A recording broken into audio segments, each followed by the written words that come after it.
Es un gozo tener aquí a Carlos, Marisa de Los Ángeles, Eduardo y su familia de Guayaquil. También es un gusto tenerles aquí. Bien, abrimos nuestras Biblias en el libro de Apocalipsis, capítulo 13. Aquí nos encontramos estudiando. Hemos avanzado un poco en el capítulo 13 y hemos visto el falso profeta. Será el último y el más impresionante engañador. El versículo 11 aquí en Apocalipsis 13 dice: después vi otra bestia que subía de la tierra. Y ya estudiamos los primeros 10 versículos y vimos que esta bestia en los primeros 10 versículos, especialmente en el verso 1, dice una bestia que salía del mar. Él es el anticristo y será un gobernante mundial con gran poder político. Va a ser un dictador mundial, habitado por un espíritu demoníaco que sale del abismo. Pero este hombre, este anticristo, no está solo. Tiene un socio en este sistema satánico de engaño, y ese socio es el falso profeta. Este falso profeta final que estamos comenzando a estudiar a partir de este versículo 11 en Apocalipsis 13. Este va a formar una falsa religión mundial y va a crecer en los primeros 3 años y medio de este tiempo de la tribulación. Y luego esta religión mundial será desechada porque existirá una adoración singular sobre el anticristo. Y cuando este falso profeta comienza a señalar al anticristo, entonces va a comenzar a hacer señales y maravillas que son humanamente inexplicables. Él ganará la afirmación y la fe del mundo en el nombre del anticristo. Así que este anticristo tendrá una falsa resurrección. El mundo creerá que ha resucitado de entre los muertos. Habrá una imagen creada que de alguna manera como que hablará esta imagen. Habrá fuego que desciende a la tierra y todo será para atraer al mundo a que adore al anticristo. Este es el trabajo del falso profeta. Y esta asociación entre los dos lo comienza describiendo el apóstol Juan aquí en el versículo 11. En el versículo 11, en esta frase que dice así: después vi, dice, después vi. Y es interesante que en el idioma original marca una nueva escena de la misma visión que viene desarrollando Juan desde el capítulo 12 y el versículo 1. Y esta nueva escena muestra una nueva bestia. Y esta nueva bestia está capturando la atención del apóstol Juan en esta visión, porque lo describe sencillamente, le describe así: después vi otra bestia que subía de la tierra. Esta bestia en el original es la palabra terión y tiene que ver con un animal salvaje, ¿no? Lo hemos hablado anteriormente. La diferencia con la primera bestia es que esta nueva bestia sube de la tierra y la primera bestia que estudiamos sale del mar. Esta sale de la tierra. Y por salir de la tierra entonces juega un papel secundario. Por salir de la tierra juega un papel secundario porque es un apoyo para la primera bestia. Ya vamos a ver que este va a ser una ayuda a la primera bestia, porque en la mente de los antiguos, en el tiempo del apóstol Juan, ninguno de los animales terrestres podía compararse en magnitud con los monstruos de las profundidades del mar.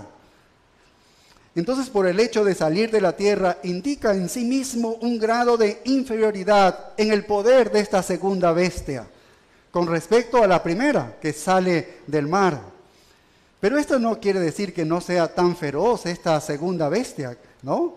En realidad es del mismo tipo, porque aparece la palabra, dice, otra bestia, y en el idioma original es la palabra aloterión, ¿no? Y el alo significa otro del mismo tipo, es decir, de la misma bestia, otro como la bestia primera. Pero esta bestia tiene su apoyo religioso, y como indica su título, del falso profeta. No es que nos inventamos el nombre de falso profeta, porque si nos adelantamos un poco en Apocalipsis 16 y el versículo 13, así es como Juan mismo le denomina a esta bestia. En el verso 13 no le da el nombre de falso profeta, pero más adelante le va a dar este nombre. Y por eso decimos que este es el falso profeta. Apocalipsis 16:13 dice, y vi salir de la boca del dragón, este es Satanás, y de la boca de la bestia, este es el anticristo, y de la boca del falso maestro. Esta es la segunda bestia. Dice, 3 espíritus inmundos a manera de ranas. Ya no le llama a la segunda bestia, aquí le está llamando el falso profeta. Y si avanzamos un poco más, Apocalipsis 19:20, Apocalipsis 19:20, lo mismo, le pone este nombre, dice, y la bestia fue apresada. Está hablando del anticristo, de la primera bestia. ¿Por qué? Porque dice, y con ella el falso profeta que había hecho delante de ella las señales con las cuales había engañado a los que recibieron la marca de la bestia y habían adorado su imagen. Estos las dos bestias, fueron lanzados vivos dentro de un lago de fuego que arde con azufre. Y hay otros textos más que nos señalan en Apocalipsis que este es el falso maestro. Entonces estamos viendo su persona. Así es como lo está presentando Juan a este personaje, a este falso profeta. Pero sigamos viendo en el versículo 11, y dice, y tenía 2 cuernos semejantes a los de un cordero. 2 cuernos semejantes a los de un cordero. Bueno, esta comparación nuevamente que hace de un cordero, ¿no? da la misma impresión de una ayuda religiosa, de que tiene una connotación religiosa, al igual que su papel en la adoración. Porque si ves el siguiente versículo, el verso 12, dice, y ejerce toda la autoridad de la primera bestia en presencia de ella, y hace que la tierra y los moradores de ella adoren a la primera bestia cuya herida mortal fue asesinada. Así que tiene una connotación religiosa. Cumple un papel importante en la adoración de los moradores de la tierra al anticristo, a esta primera bestia. Al tratar de identificar más cercanamente a esta nueva bestia, ha llevado a diferentes interpretaciones a través de los tiempos. Una interpretación protestante común la ha visto como la Roma papal. Dicen que esta bestia es la Roma papal. Pero esto no concuerda con su título de falso profeta, ni tampoco armoniza con su destino final en el lago de fuego, como lo leímos hace un momento, porque solamente personas individuales, no instituciones, no sistemas, no son filosofías las que son echados en el lago de fuego. Nunca conocerán estas cosas el lago de fuego, sino personas están en el lago de fuego, individuos como estas 2 bestias que hemos leído. Así que no concuerda eso de que sea la Roma papal. Los intérpretes preteristas del Apocalipsis, que todo lo ven como en el tiempo pasado, han visto a la bestia como la encarnación de los sacerdotes del culto a César en las provincias romanas del siglo I. Así que estos se encargaban de aplicar el programa del emperador a un nivel local y eran los homólogos opuestos a los verdaderos profetas cristianos de esos tiempos. Sin embargo, estos sacerdotes tampoco coinciden con las señales realizadas por esta segunda bestia. Son señales inimaginables, que no tienen explicación. Y estos sacerdotes de César no han hecho eso. Así que no concuerdan, no puede ser esto, la explicación. Tampoco el sacerdocio pagano, como una institución, podría calificarse como el falso profeta singular cuyo destino es el lago de fuego. No podría ser, porque este sistema sacerdotal contemporáneo en la época de Juan, todo el sistema religioso falso del tiempo del apóstol Juan, no puede agotar este carácter transhistórico de la descripción de esta bestia. No puede ajustarse jamás. Mira una situación futura que será mucho más amplia, como lo presenta aquí el libro de Apocalipsis. Y otra sugerencia que sí mira al futuro y dice que la bestia es el falso profeta del que habló Jesús en su discurso del Monte de los Olivares, en Mateo 24. ¿No? Y está diciendo, Jesús habló ahí que va a haber falsos maestros que van a venir en el último tiempo, ¿no? En el tiempo de la tribulación van a venir falsos maestros. Y ellos están diciendo que estos falsos maestros, este es el falso profeta que está señalando aquí el apóstol Juan. Pero esto no puede ser porque está hablando de un conglomerado, de un número de falsos anticristos o falsos profetas. Pero aquí estamos hablando de un individuo y no puede ser eso. Y hay otras posiciones más sobre lo que significa este falso profeta, que en realidad no se ajustan a lo que el apóstol Juan está desarrollándolo o aquí o mostrándonos a través de esta visión. El falso profeta es una designación personal como lo vemos aquí. Así como vimos otra bestia, estudiamos al anticristo, que era una bestia, un individuo, no era Roma, no era el imperio romano, no es una organización, no es un imperio mundial, es un personaje, es un individuo, es el anticristo. Y otra bestia viene a ser también otro individuo, otro personaje. Bien, tanto la bestia como el falso maestro son arrojados al lago de fuego. Y Dios no arroja al lago de fuego sistemas, no arroja ideologías al infierno, sino que arroja allí individuos. Entonces no puede ser ninguna de estas posiciones. Vemos que claramente se trata de un individuo, de una persona. Así que esta bestia tiene una imagen exteriormente religiosa. Así que exteriormente podríamos llamarla que es cristiano. Hoy en día podríamos llamar a esta bestia, si ya existiera, que es un cristiano, es un personaje cristiano. Ahora, esto concuerda con su papel de falso profeta, ¿no? En contraste con ¿quiénes? Con esos dos verdaderos profetas que podrían ser Moisés y Elías. Lo estudiamos en el capítulo 11. Verdaderos profetas de Dios, levantados por Dios. Y al igual que ellos, realiza verdaderas grandes señales, porque se va a presentar delante de la misma anticristo. Tiene un poder especial sobre el fuego. Tiene una conexión con la resurrección que va a tener aparentemente el anticristo. Convence a los hombres del poder supremo de su superior y va a dirigir a todos los hombres, a todos los moradores de la tierra, para que adoren a aquel que él ha designado, que es el anticristo.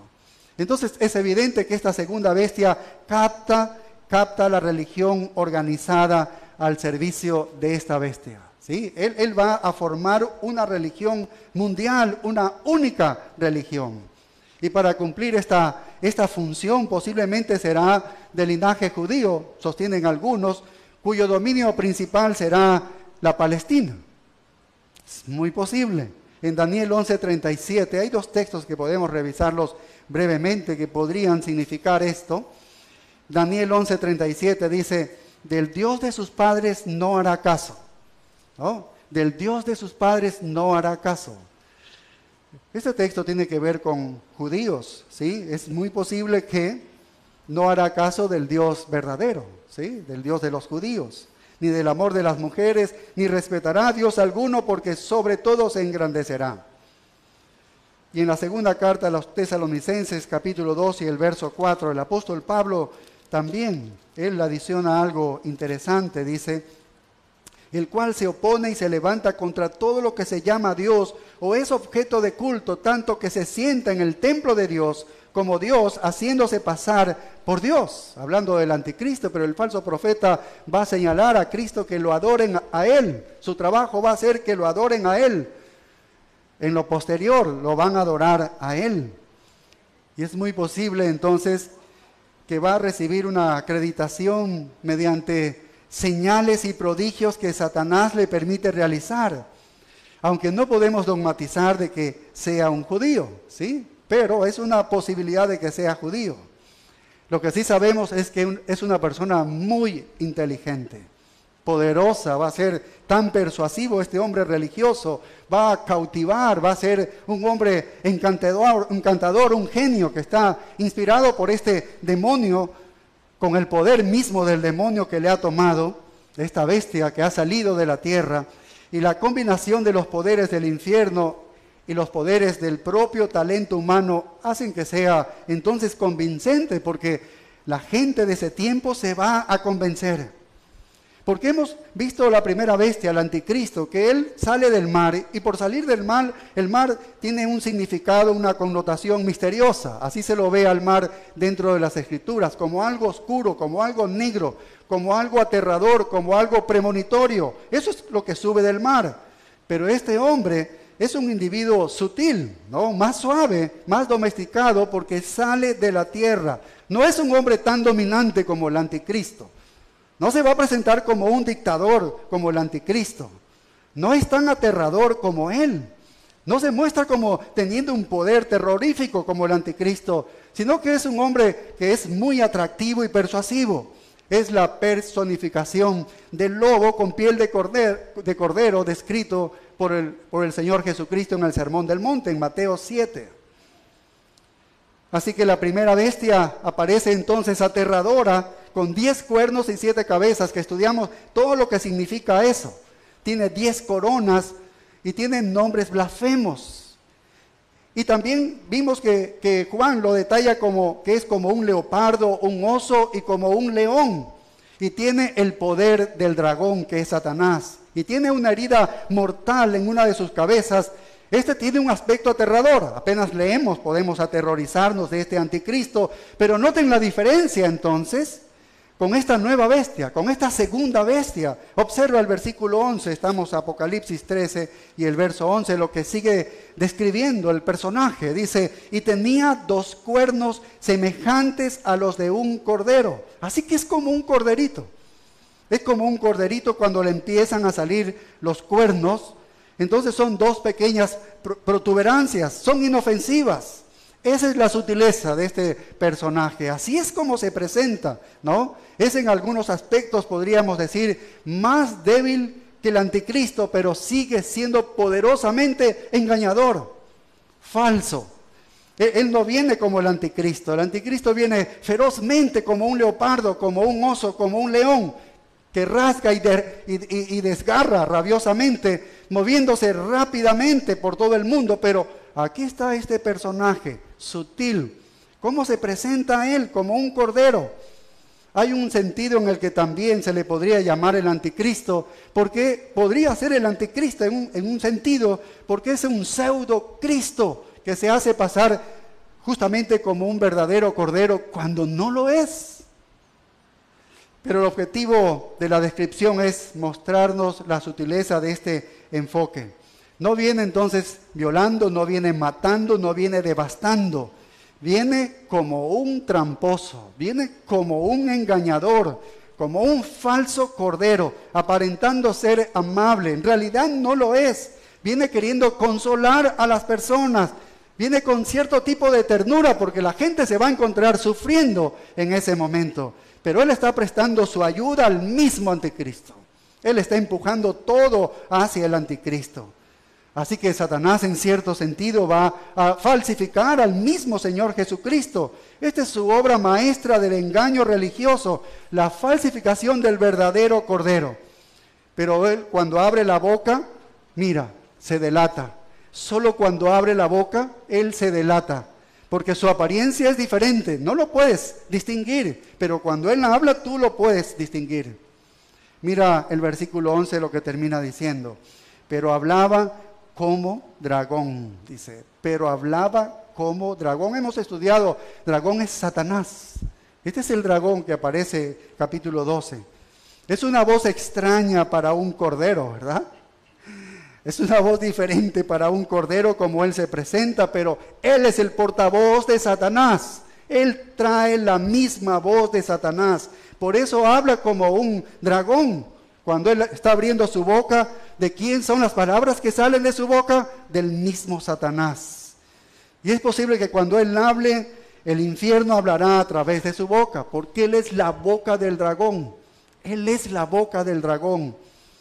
Como suelen decir en los documentales que he visto yo en televisión, en internet, cuando Adolfo Hitler él hablaba, no era su propia voz. Es lo que dicen algunos testimonios, que no era su propia voz. Estará completamente controlado por poderes infernales. Así será este falso profeta. Pero no necesariamente va a hablar cosas monstruosas como el anticristo, según Daniel 11, según Apocalipsis que hemos estudiado, el anticristo va a hablar grandes cosas, palabras arrogantes, y va a hablar blasfemias, estudiamos, va a hablar blasfemias contra Dios, blasfemias contra su tabernáculo y contra los que moran en el cielo. Hablará más bien de forma encantadora sobre el anticristo. Así es como él se va a referir a las personas. El anticristo de Satanás blasfemará contra Dios, pero el falso profeta de Satanás va a atraer a la gente al adorar al anticristo. Ese es su trabajo, eso es lo que él va a hacer. Para eso él ha subido de la tierra, para ayudarle al anticristo. Los falsos maestros no son como los anticristos. Ellos no vienen directamente blasfemando contra Dios. Estos falsos maestros vienen engañosamente, vienen pareciendo corderos, pero cuando hablan, ahí los puedes tú distinguir. Ahí se delatan ellos porque tienen la voz del dragón. Los falsos profetas de Satanás son las voces del mismo infierno. Si tú los puedes distinguir, aún el día de hoy, a falsos profetas que están en el día de hoy. Así que en medio de esta tribulación, con todos sus terrores y toda su muerte y toda su destrucción, el falso profeta vendrá como un corderito ofreciendo consuelo engañoso a todos los moradores agobiados, perturbados, los que han sido de alguna manera hasta mutilados y heridos y lesionados por todos los juicios de fuego que se están precipitando en todas las áreas en ese tiempo de la tribulación. Entonces él se presenta y ofrece esperanza a un mundo dolorido. Simplemente le está diciendo: adoren al anticristo. Él va a ser poderosamente persuasivo para esto, pero su voz será la voz del mismo infierno. Él será poderosamente persuasivo. Y el infierno no puede hablar de blasfemia o no puede hablar de engaño sutil. Así que hasta aquí vemos entonces su persona. Pero Juan no solamente habla de este personaje del falso maestro. Él también dice y habla de su poder. Y eso lo vemos aquí en el versículo 12. Observa el verso 12. Dice: y ejerce toda la autoridad de la primera bestia en presencia de ella.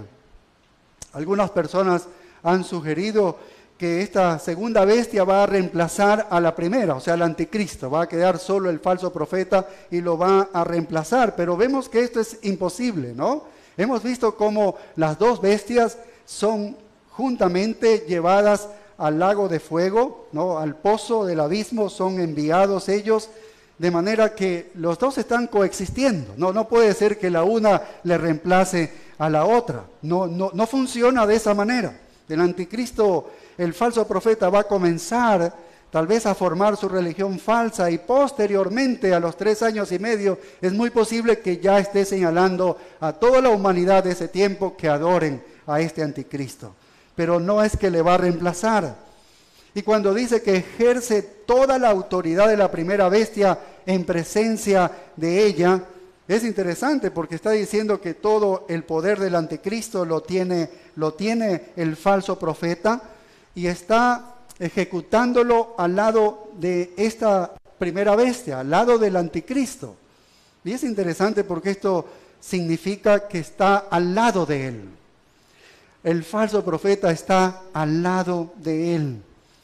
Y lo que esto significa es que tiene una influencia mundial, una reputación mundial como un hacedor de milagros, como un gran persuasivo predicador, tal vez el más grande que jamás nosotros hayamos conocido, ¿no? o tengamos referencia de los anteriores, aún de los predicadores de la verdad de Dios que hemos conocido. Esto va a ser mucho más locuaz. Él ejerce el mismo tipo de poder demoníaco, el mismo tipo de autoridad que el anticristo, pero tiene el poder de la misma fuente. Por eso, ¿cuál es la fuente de poder de las dos bestias? El dragón, Satanás. Por lo tanto, tiene el mismo poder.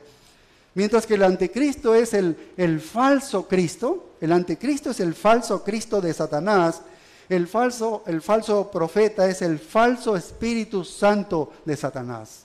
¿Ves? Es el falso Espíritu Santo de Satanás. Él es capaz de armar una religión mundial, tiene poder para hacer esto, formar una religión mundial. Y es algo que podemos, ni siquiera podemos imaginarnos cómo es que puedas unir todos los diversos sistemas de Satanás en uno solo, en uno solo. ¿Cómo nos podemos imaginar que toda la religión mundial, todos estén de acuerdo en algo para que se unan en un nuevo tipo de religión? Budistas, musulmanes, testigos de Jehová, mormones, hablamos del catolicismo, hablamos de los protestantes, evangélicos, entre comillas, ¿no? Los evangélicos entre comillas. Todas las otras religiones del mundo, todos están bajo ese hombre asombroso. ¿Cómo es posible? ¿Cómo es posible? Pero este hombre tiene la habilidad para hacer eso, para juntar a todo el mundo y hacerlo coincidir en un solo pensamiento, en una sola falsa religión mundial. Y luego que logra eso, todo lo pone como en un culto a la primera bestia. Una vez que reúne eso, lo pone en un culto a la primera bestia. Y por eso este verso 12 sigue diciendo, y hace que la tierra y los moradores de ella adoren a la primera bestia. ¿Ves? Ese es su trabajo inicial, reunir todo eso, y cuando logra tener una sola religión mundial, entonces va a dirigir y dice, adoren a este anticristo. Y es interesante que este verbo que dice hace, ¿no? Es una pequeña frase, podría traducirse como Él es el que causa, Él causa esto. Y son varias veces que se repite esta frase de lo que hace este falso profeta. Lo que quiere decir es que Él tiene una tremenda influencia mundial. Él puede hacer eso. Tiene una influencia sobre todo el mundo. Además de su gran influencia personal y su discurso persuasivo y su asombrosa habilidad de liderazgo, su esfuerzo es ayudado por un aparente milagro masivo, ¿no? Verso 12 sigue diciendo eso. Dice, y hace que la tierra y los moradores de ella adoren a la primera bestia, dice, cuya herida mortal fue sanada. Tiene algo que ver con esta sanación del anticristo, con esta aparente resurrección del anticristo. ¿Por qué el mundo se va a maravillar del anticristo y se va a ir tras él? ¿Por qué? ¿Por qué se va a maravillar de este anticristo? Ya lo estudiamos nosotros en el versículo 3, cuando dice, vi una de sus cabezas como herida de muerte, pero su herida mortal fue sanada. Hablando de la primera bestia, hablando del anticristo. Y probablemente esté hablando de un engaño cuidadosamente elaborado. Podría ser un engaño todo esto, de una resurrección, de una aparente resurrección, porque Satanás no tiene el poder de resucitar a ninguno. Él no tiene poder para hacer eso. Tiene poder de la muerte que se le ha dado, la Biblia lo dice, pero no tiene poder de la vida. Y es posible que se tenga una resurrección engañosa o aparente, ¿no? Tal vez llevado por el ingenio humano, hay tantos aparatos, hay tantas cosas para poder falsificar el día de hoy, algo así. Satanás podría usar todo eso para engañar. No solo para imitar la resurrección del Señor, sino también para imitar lo que sucedió después que los dos testigos fueron asesinados. ¿Recuerdan en el capítulo 11 cuando estudiamos a estos dos testigos que ellos fueron asesinados? Porque ¿qué es lo que está tal vez en la mente de los moradores de la tierra? Ya han muerto esos dos testigos. Ya fallecieron esos dos testigos. Y ellos sabían que eran hombres de Dios. Hacían todo tipo de señales y milagros estos dos testigos. Ellos mueren y luego resucitan y la gente se queda atónita, ¿no? Atónita al ver cómo resucitan. Ellos saben que es un poder sobrenatural, que es el poder de Dios. Así que seguramente este falso profeta a la final quisiera imitar algo como eso, de que es un poder, es el poder del mismo Dios. Recuerden que él quiere hacer que el anticristo aparezca como el Jesucristo que ha venido, el Salvador del mundo en ese tiempo. Entonces va a ser algo así. Así que para ganar este tipo de credibilidad que el anticristo necesita para gobernar todo el mundo, va a tener que fabricar esta resurrección, parecida a la de los dos testigos y a la de nuestro Señor Jesucristo mismo. ¿Cómo sucederá esto? No lo sabemos. ¿Qué medios va a usar? ¿Tecnología? ¿Qué cosas? El falso profeta, además de tener toda la autoridad del anticristo, funcionando junto al anticristo, utilizando esta resurrección fabricada para llamar la atención sobre él como sobrenatural, también hace otras cosas. Mire el verso 13.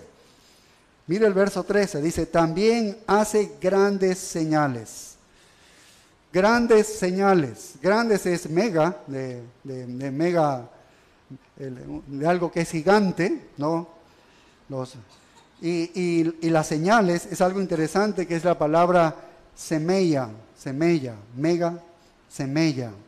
Los autores del Nuevo Testamento, cuando describen los milagros de Jesús, especialmente el apóstol Juan, abundantemente en los textos, él utiliza la misma palabra para señales, pero para los milagros que hacía el Señor Jesucristo. Por ejemplo, cuando convirtió Jesús el agua en vino en Caná de Galilea. Y Juan estaba señalando ahí en Juan 2:11, él dice, este principio de señales, ¿sí? La misma palabra, hizo Jesús en Caná de Galilea y manifestó su gloria y sus discípulos creyeron en él. Es interesante entonces que este falso profeta está queriendo imitar las mismas señales que hizo el Señor Jesucristo durante su ministerio de 3 años. Él está falsificando, ¿sí ves? ¿Para qué? Para hacerse pasar como un Cristo. Porque semilla se utiliza para describir los milagros del Señor Jesucristo y está utilizando la misma palabra. Cuando echó fuera a los cambistas, ¿recuerdan? El Señor Jesucristo se enojó y los judíos le respondieron y le dijeron, ¿qué señal? ¿Qué señal? Ahí está la misma palabra.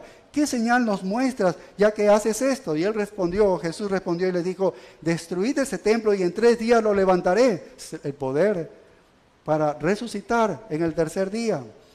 Cuando sanaba a muchos enfermos en Juan 6:2 dice, y le seguían gran multitud, porque veían, ¿qué cosa? Las señales que hacía en los enfermos. Qué interesante, entonces él está imitando los milagros del Señor Jesucristo, ¿no? Y no solo imita al Señor, sino que a los 2 testigos. Tal vez tienen la imagen más fresca toda la humanidad de lo que ha ocurrido. Ellos tenían habilidades asombrosas, ¿recuerdan? Para hacer cosas. Mira, Apocalipsis 11:5, si retrocedemos un poquito, solo para recordar. Apocalipsis 11:5 dice, si alguno quiere dañarlos, sale fuego de la boca de ellos y devora a sus enemigos, y si alguno quiere hacerles daño, debe morir él de la misma manera. Qué tremendo poder de estos 2 testigos. Mira el verso 6, estos tienen poder para cerrar el cielo, a fin de que no llueva en los días de su profecía, y tienen poder sobre las aguas para convertirlas en sangre, y para herir la tierra con toda plaga cuantas veces quieran. Entonces Satanás tiene que falsificar a estos verdaderos testigos, así como tiene que falsificar al mismo Jesucristo, porque él tiene que hacer que el mundo entero le crea, ¿sí ves? Que el anticristo es el más poderoso que cualquiera de los testigos de Dios. Este anticristo tiene más poder que todos ellos. Así que este anticristo entonces tiene un inmenso poder y también lo tiene su compañero, el falso profeta, para influir en todo el mundo. Pero también habla de falsas señales que las realizará el anticristo. El apóstol Pablo nos adiciona algo en la segunda carta a los tesalonicenses. A ellos les habla un poco sobre el futuro, sobre los últimos tiempos, y les habla sobre el anticristo. Y aquí habrá falsas señales, y así les dice en segunda carta a los tesalonicenses 2:9, dice, inicuo cuyo advenimiento es por obra de Satanás, sabe que la fuente de ese poder viene de Satanás, con gran poder y señales y prodigios mentirosos. ¿Ves? Así viene. Y con todo engaño de iniquidad para los que se pierden, por cuanto no recibieron el amor de la verdad para ser salvos. Cualquiera que rechace el evangelio, cualquiera que no reciba la verdad, va a ser engañado en ese tiempo. ¿Por qué? Porque va a creer entonces en el anticristo, ¿no? Va a creer que este anticristo es Dios. Entonces va a creer la mentira. Y va a creer que se levantó de los muertos y que estas son señales poderosas de autoridad sobrenatural. Y dirán ellos, oye, debemos poner nuestra confianza en este hombre, en este anticristo, porque él va a librarnos de cualquier cosa que nos esté ocurriendo. Y vaya, que les va a estar ocurriendo muchísimas cosas a ellos en ese tiempo, así que van a ir tras Él de una manera desesperada como su libertador, como su salvador. ¿Cuáles son estas señales que Él puede hacer? ¿Cuáles son estas señales? ¿Cuáles son estas señales asombrosas y convincentes? Bueno, Satanás puede hacer algunas cosas sorprendentes. Él puede hacer algunas cosas sobrenaturales y podemos recordar a dos personajes que Pablo, cuando le escribe a Timoteo, le recuerda de dos personajes del Antiguo Testamento, del tiempo de Moisés, en el tiempo del Éxodo. En 2 Timoteo 2:8, él les dice y le recuerda a dos personajes que hicieron estas señales y de parte de Satanás, dice, y de la manera que Janes y Jambres resistieron a Moisés, así también estos resisten a la verdad, hombres corruptos de entendimiento, réprobos en cuanto a la fe. Estos dos hombres, Janes y Jambres, si vamos a Éxodo 7:8, estos eran dos magos de la corte de Faraón de Egipto, ¿sí? Y ellos copiaron los milagros que Dios estaba haciendo allí delante de Faraón, a través de Aarón y de Moisés. Ellos copiaron, imitaron estas señales, estos prodigios. Y mira, Éxodo 7:8 nos señala eso. Dice, habló Jehová a Moisés y a Aarón diciendo, si Faraón os respondiere diciendo, mostrad milagro, dirás a Aarón, toma tu vara y échala delante de Faraón para que se haga culebra. Vinieron pues Moisés y Aarón a Faraón e hicieron como Jehová lo había mandado. Y echó Aarón su vara delante de Faraón y de sus siervos y se hizo culebra. Entonces llamó también Faraón sabios y hechiceros. E hicieron también lo mismo los hechiceros de Egipto con sus encantamientos, pues echó cada uno su vara, las cuales se volvieron culebras. Vaya, imitaron. Pero hay una diferencia, si tú sigues leyendo el texto en el verso 12, dice, mas la vara de Aarón devoró las varas de ellos. Bueno, el punto que queremos señalar es que Satanás puede fabricar señales sobrenaturales. Específicamente aquí en nuestro texto de Apocalipsis, el falso profeta hace también grandes señales. Mira Apocalipsis 13 y el verso 13. Seguimos viendo, ¿no? De estas señales que él está haciendo. Dice, de tal manera que aún hace descender fuego del cielo a la tierra delante de los hombres. Vaya, qué tremenda señal. Que los moradores de la tierra comienzan a ver eso. Que este hombre hace descender fuego del cielo. Este verbo descender es presente activo, está en infinitivo. Esto indica que si es un presente activo es que continuamente está haciendo esto. No es que lo hizo una semana, un mes, así que continuamente está haciendo esto. Está haciendo descender fuego a la tierra. Es una actividad que está haciendo continuamente. Todo el tiempo está descendiendo fuego del cielo a la tierra. Y lo hace en la presencia ¿de qué? De los hombres. De los hombres. Ellos están viendo todo eso que está haciendo. ¿Por qué? ¿Por qué hace eso? Porque él quiere convencer a los moradores de la tierra. Está tratando de imitar. ¿De imitar qué cosa? El día de Pentecostés está queriendo imitar el día de Pentecostés. Yo no quiero que él quiera imitar el día de Pentecostés en ese tiempo. Creo que hoy está tratando de imitar el día de Pentecostés, ¿no? Hay mucha gente que cree que fuego del cielo viene y que el Espíritu Santo el día de Pentecostés debe repetirse todo el tiempo. Pero en este tiempo no creo que él esté tratando de imitar el día de Pentecostés. Está tratando de imitar el poder de Elías, porque en el Antiguo Testamento, en el libro de los Reyes, en el segundo libro de Reyes, nos muestra claramente cómo de alguna manera del poder de Dios le hizo actuar a Elías descendiendo fuego del cielo y consumió a unos 53 veces. Vaya, ¿Elías podía hacer eso?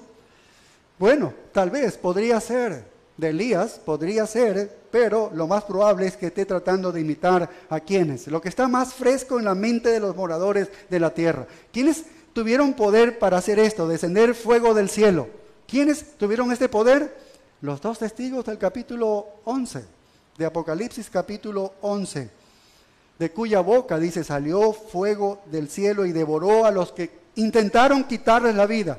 Murieron de una manera, ipso facto. Le hacías algo, salía fuego de la boca de ellos y los mataba. Eso es noticia para todo el mundo, va a ser para todo el mundo va a enterarse lo que estos estaban haciendo. Y eso está presente en la imagen de la mente de todos ellos, y es posible que esté tratando de imitar, quiera imitar eso. Ahora, ¿de dónde saca el poder para hacer esto? Bueno, no lo sabemos. Tal vez hay muchas maneras. Hoy en día, cuando hacen las películas para hacer pensar de que ha estallado una bomba, de que del cielo cae una serie de cosas, fuego del cielo, hay mucha tecnología hoy en día para poder hacer creer todas estas cosas y convencer a la gente. O puede ser que tenga cierta capacidad que se le da para hacer esto, ¿no? Una fuente sobrenatural que se le da para hacer este tipo de señales. Pero no necesariamente tiene que ser así, no lo sabemos exactamente.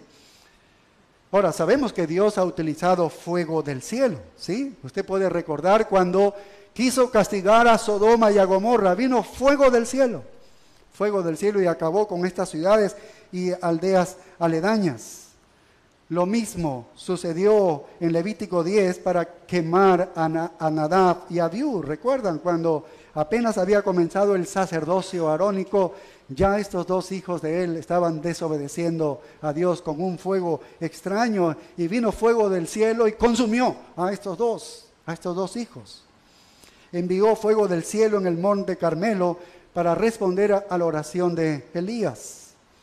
Así que Dios ha derramado poder sobrenatural por medio del fuego. Así que esta es una falsificación de Satanás tratando de hacer lo mismo. Y si hay realmente algún componente milagroso o es una falsificación, bueno, lo cierto es que va a convencer a los moradores de la tierra. Va a ser tan evidente para todos que van a creer esto, y el mundo entero va a creer. Y con mente en esto podríamos irnos a Malaquías capítulo 4 y el verso 5, una promesa que hizo el Señor Jesucristo sobre la venida de Elías en el último tiempo, en el tiempo final. Es posible que también Satanás quiera hacer esto, que es este Elías que hace descender fuego del cielo, que dice, he aquí yo os envío el profeta Elías, Malaquías 4:5. He aquí yo os envío el profeta Elías, antes que venga el día de Jehová grande y terrible. Mira el verso 6. Él hará volver el corazón de los padres hacia los hijos y el corazón de los hijos hacia los padres, no sea que yo venga y hiera la tierra con maldición. Así que este profeta dice que antes de la gran consumación y la llegada del reino de Cristo, antes de que llegue el reino de Cristo, Elías volvería. Todos los judíos sabían eso. Y estaban esperando eso justamente, ¿no? Y este es el fuego sobrenatural, esa evidencia de fuego sobrenatural que manejó Elías. Y es muy posible entonces que Satanás, si quiere hacer descender fuego del cielo, sea para eso, que este es el nuevo Elías, que esto viene de Dios. Y este falso profeta de Satanás va a falsificar a este precursor del verdadero Mesías, porque él mismo es el precursor, pero es el precursor del mismo Satanás, no es del Mesías, ¿sí?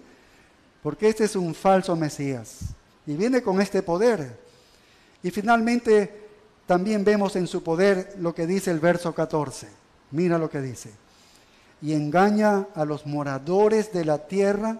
Eso da mucha tristeza, pero eso es lo que va a ocurrir. Dice, y engaña a los moradores de la tierra con las señales que se le ha permitido hacer. Y esto es soberanía de Dios, ¿no? Soberanía de Dios. Él permite hacer estas señales en presencia de la bestia, mandando a los moradores de la tierra que le hagan imagen a la bestia que tiene la herida de espada y vivió.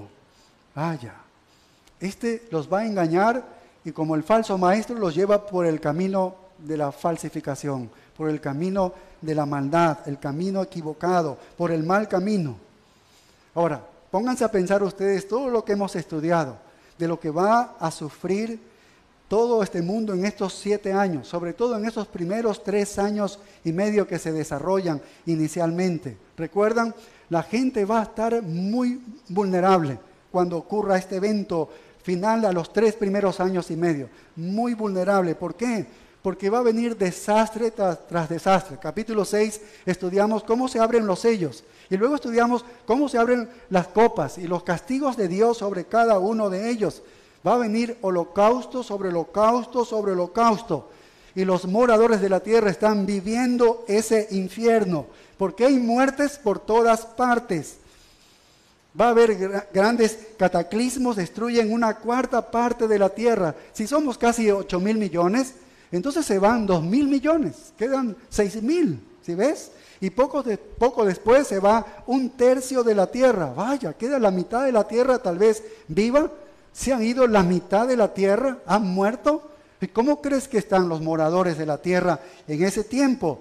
Y los demonios están corriendo allí, mutilando a las personas, ¿no? Con su aguijón, y que quieren morir, pero no pueden morir por 6 meses. Ellos están en una desesperación. Y luego una gran oleada de demonios que masacran a la gente, que salen esos 200,000 millones del río Éufrates y salen a destrozar y a matar.